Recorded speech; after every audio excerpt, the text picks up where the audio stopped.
مغرب وڵاتێکی ئافریقیە پرکولتور و پێکهاتەیەن جودا.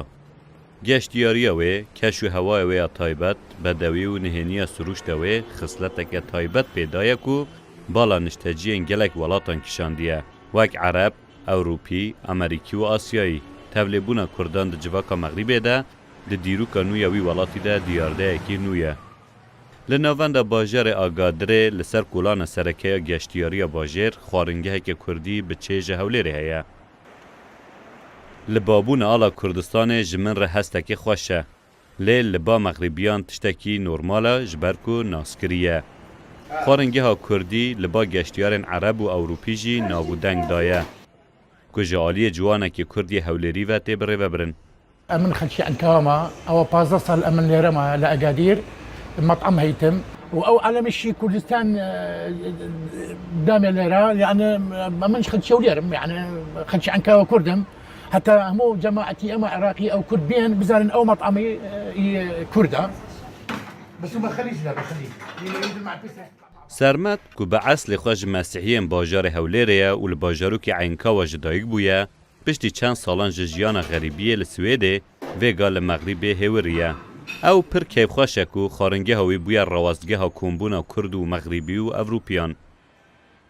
يزاني شلون يعني صراحة توي أكادير أو لاكوتا يعني همو يعني مطعما يعني زور منافسي تدايا خوادين من باك خاوينا وباكا سعر كم شجور باشنش يعني وزبايني منش عراقي زورن وبالاخص خلشي كردستان واوروبي زور شمايا المان واوش برادري منها اوش خلشي المانيا ليش ما قلت لي انا مش مشكله ما تدري Tevlêbûna Kurdan di civaka Megrîbê de tenê bi çîroka Sermed bi dawî nabe. Ebdulrehîm kesekî Megrîbî ye, bi esil berberî ye. Ji ber tevlêbûna wî bi Kurdan re fêrî zimanê Kurdî jî bûye.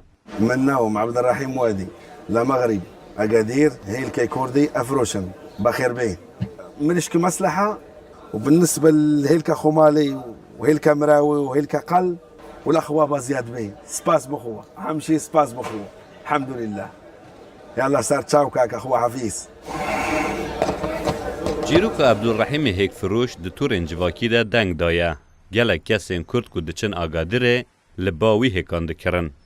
باشا الحمد لله زور باشا زور باشا يعني بارا موجود وتندرستي موجود الاخوه بزياد بيه سباس بخوه مرحبا كاك عبد الرحيم مرحبا كاك علي باشي تندرستي باشي الحمد لله بخير بين كاكا بخير اوا هيلكا خمالي اوا ددانا بس درهم زور خوشه اوا هيلكا 2000 دينار منشكا 2000 دينار زور قوره اوا بس انا ددانا بس درهم اوا هيلكا قل علي شيش اوا جوانا زور خوشه اوا هيلكا مراوي مغراوي ياك دانا سدرهم هيلكي قازنيه قازنيه والله قليل شويه قليل شويه سبا عبد الرحيم بخير بين يا خنجر دام بلاها يصير مني بيني سبحان الله برادر كرد ناسي انا ما بيني ما ناسي يصير انت صلاه كل وانا قصي كل بكوري زور بلا مسير بو يتي كنت قصه كردن كردي زور تبارك براس يتر بينا برادر يتر لو كانت هر برادر دي بولام ايبن بولا عبد الرحيم غادي يجي دروغا مدن Wî Kurdistan nedîtiye. Lê ji ber hezkirina wî ji Kurdan re fêrî zimanê Kurdî bûye.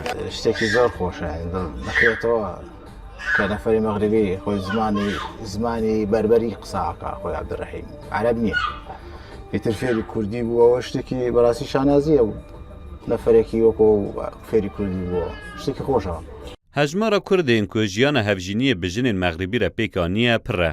Tenê li bajarê Agadirê bêtirî 25 haletên zewaca Kurd û Megrîbiyan hene.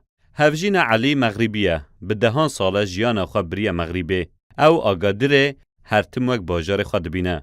کەمی لە وڵاتی خۆمانشە چێ یاری وەکو لە عێراق و ئێران و وڵاتانە چێ زۆر کولتوریان زۆر نزیکە لە کولتوری ئێمە و کوردی و کوردیانش خۆشەوێ بەتایبەت سەقافەمان زۆر نزیکەوەیە مەغریبی لەگەڵ کووردا بەتایبەت Kurdistan û Megrîb du cihên bi temamî cuda û dûrî hevin.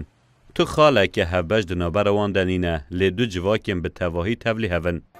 چیروکا سرکفتنا جیان مالباتی علی و هفجی نویا مغربی وک میناکا به دهان مالباتین دن جواکا کردی و مغربی دانیا پیشبری بندواریا نفشکی نوی هفبش.